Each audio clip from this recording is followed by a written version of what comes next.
All right, today we're talking about sports. This is what I tell all my athletes. I was undefeated all my life, and this is what I noticed. They know how you play. They're going to know how you play in sports. It's not about taking off fast. It's not about running fast because it's still one player attacking you.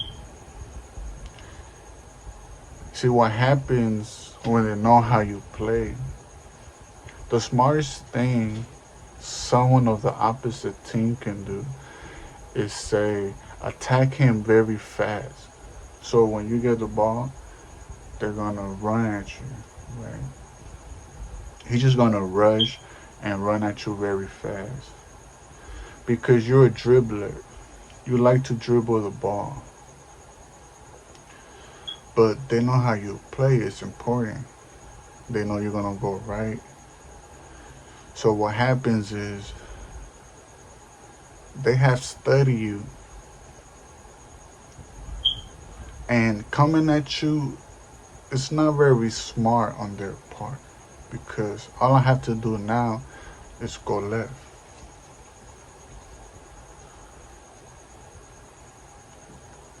When you understand that, they might come at you very fast and foul.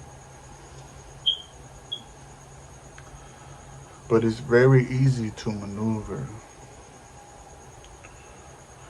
Just move to the side instead of running straight.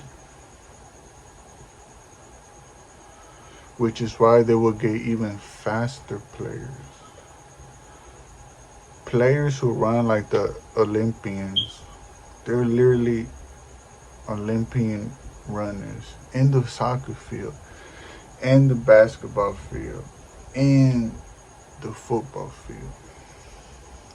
But they're not good with ball dribbles. If you make the ball bounce in soccer, if you kick it to them and it's bouncing, they won't catch the ball. They start to look like they're running on ice.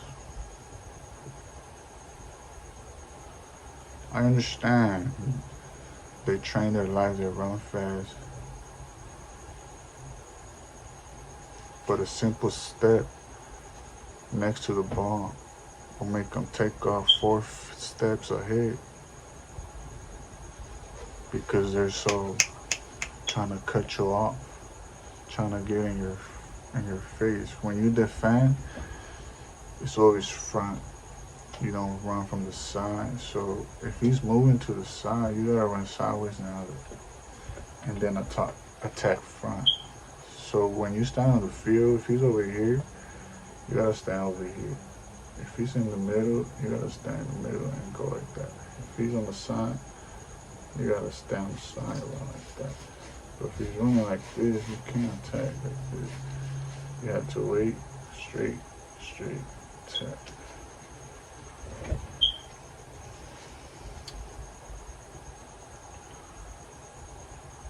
You just step next to the ball and he takes off. And then they start to look like they're jumping from side to side. But what you don't notice is they're getting closer and closer. They're still advancing. Who cares about embarrassment? You're stepping on the ball, it's going right, he's going left. He's looking funny, but he's moving forward. He's moving forward, and that's when he gets you. So a feint, when it's dribbles, is well used. I went to college. I train on my sprint. I train on my ability to run. Ran miles every 3 days a week.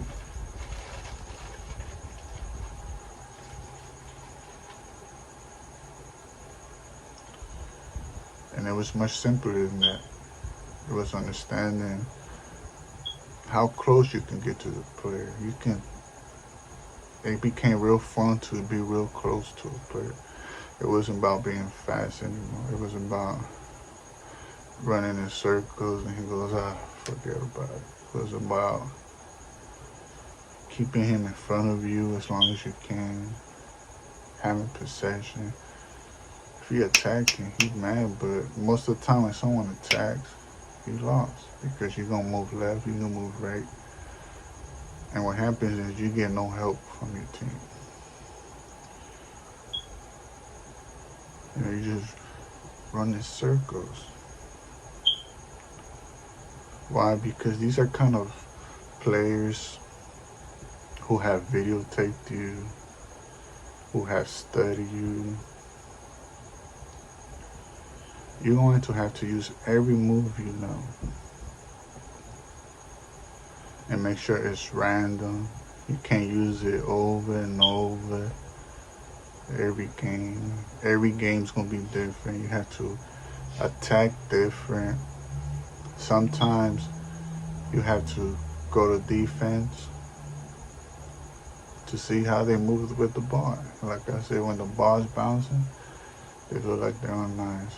If they look like Olympian fast players, move back. Let's see if they take the middle. Let's see if they take the forward. I bet you it's going to be a long ball. I bet you we're going to start playing long ball.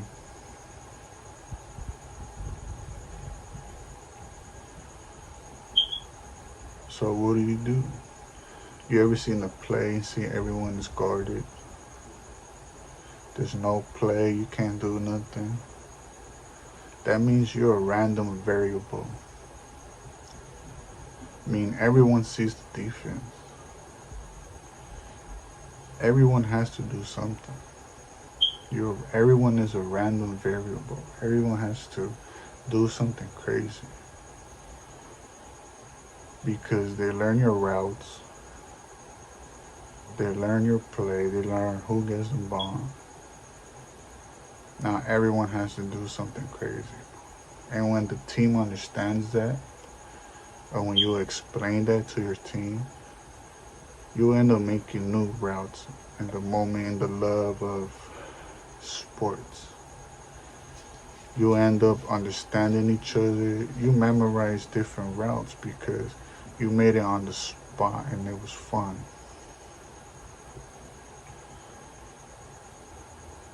I love to switch from left side to right side, from right side to left side. But I'll stand on left like I'm left, but I'll switch and help out right side.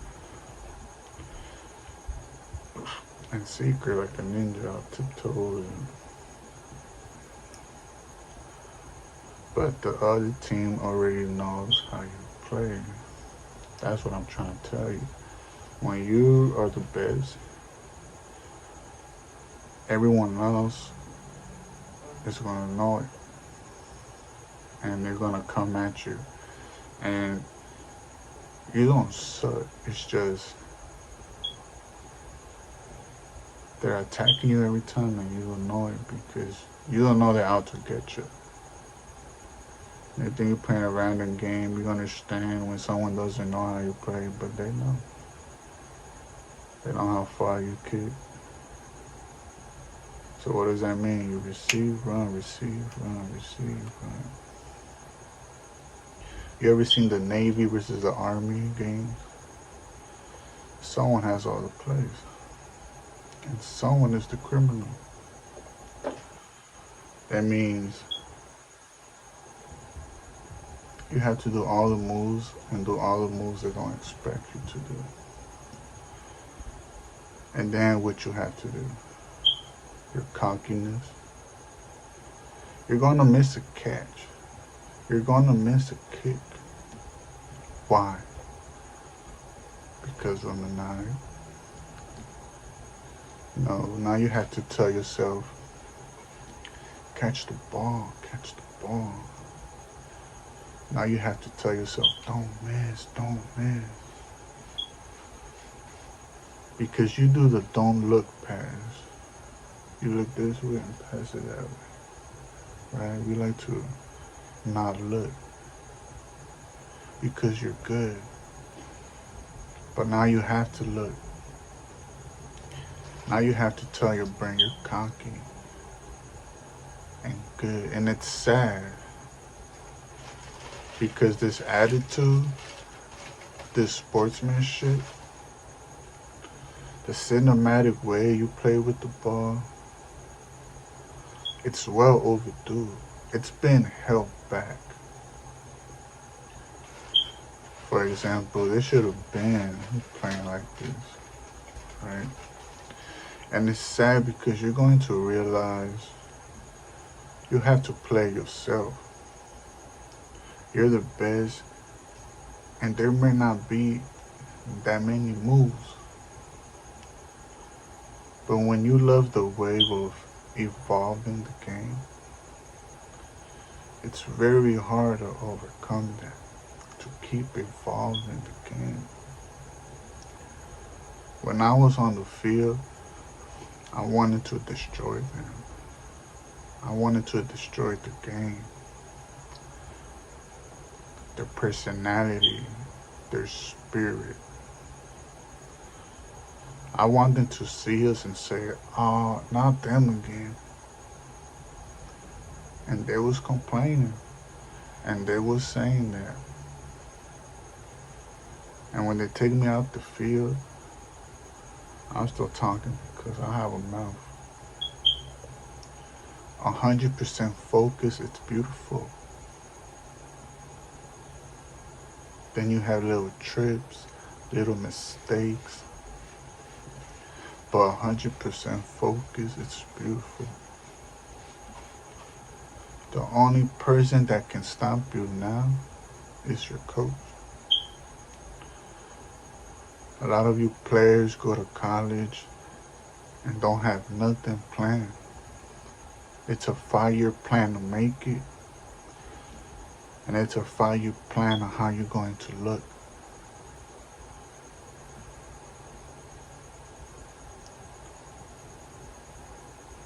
I was at the UCLA game and Chiefs game right before they were famous.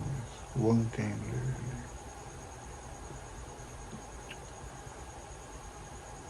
We had a moment. I have these moments in soccer where the ball goes in slow-mo. Especially for the winning point, for the winning game. But I was watching the football game and I told him, just throw it. He couldn't see the player. I was behind the touchdown line, right behind it. He threw it. And he was about 50 yards, a Hail Mary. The guy did it next. We saw it and it came in slow-mo. It went between everybody's hands. And he caught it. But UCLA won that game. Everyone else jumped and screamed. You know, Kansas runs, that's their image. He's a soccer player. Won it twice, once. Eagles wasn't a hard decision.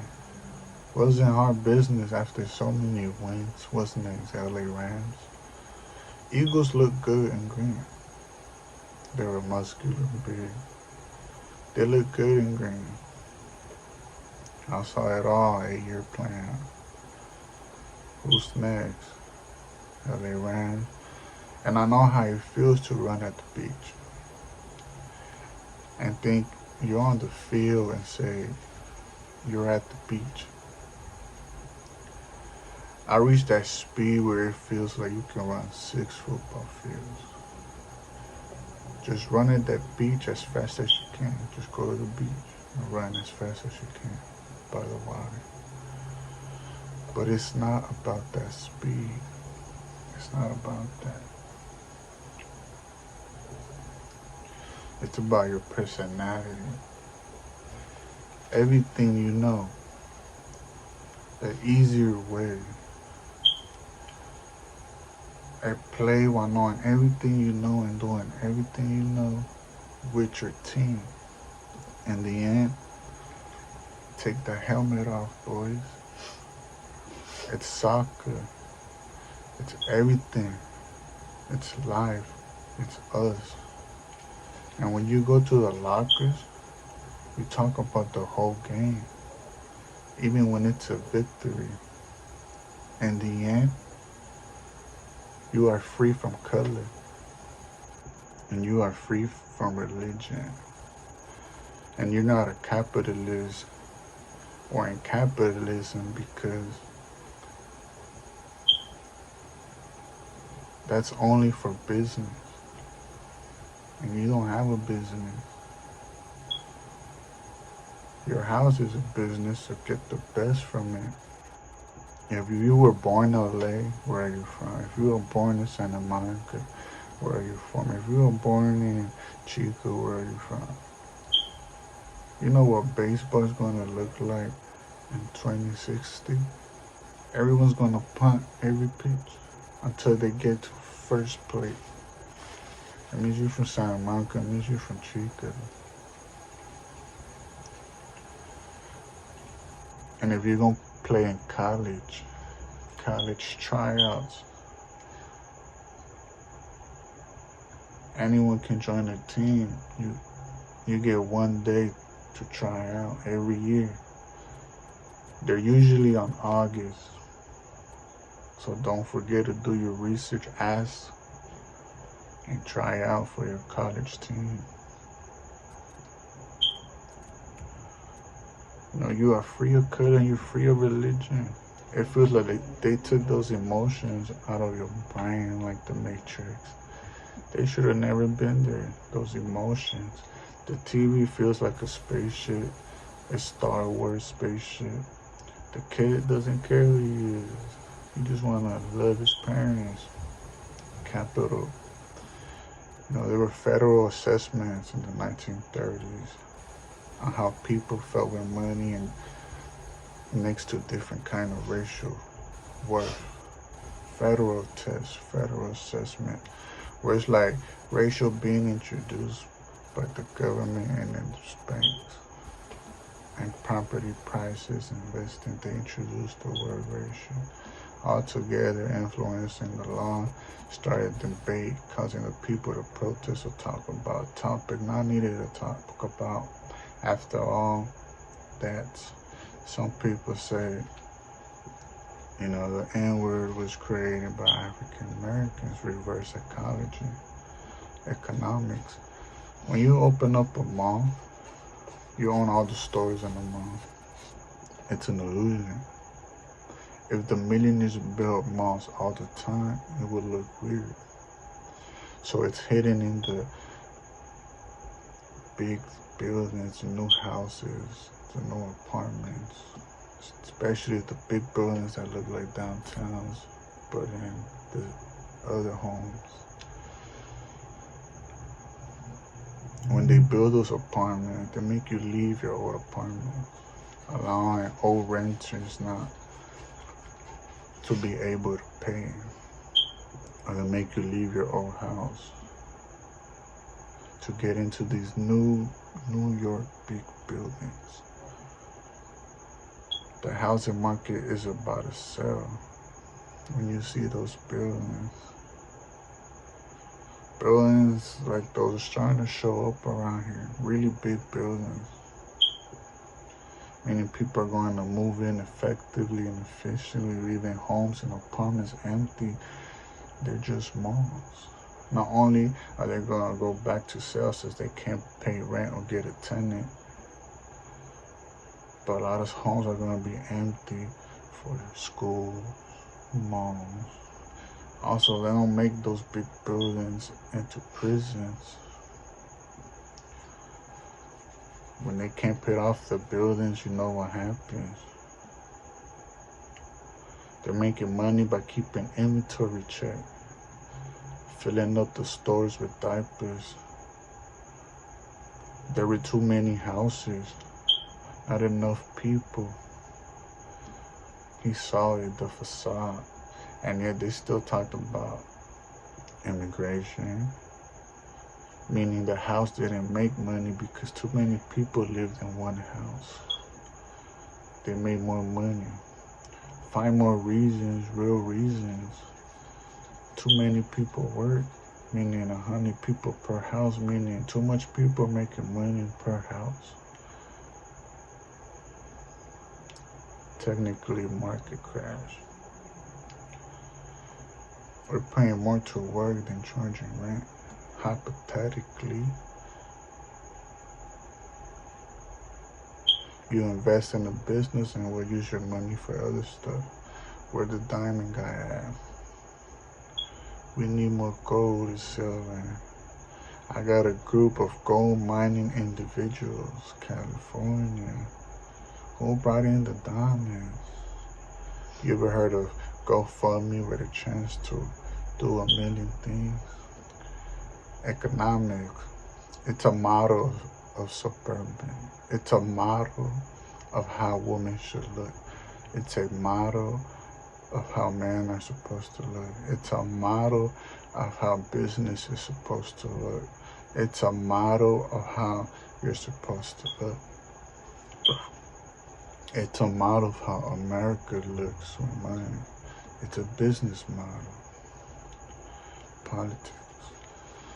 Acknowledging the existence of another state government, protecting and accepting its language, which often leads to implementation of policies that promote and protect that language, the million of jobs, granting rights of or approval, approved by the government, relating to an authority and its duties, actions and responsibilities for the public, a president holding public office or having official duties, especially as a representative of an organization or government department. Corruption, a union official used as an intensifier, often to qualify a metaphor. Rewrite for the business suits, or zoot rhymes, the way we speak, chips. Accommodating the settlement, reviving construction.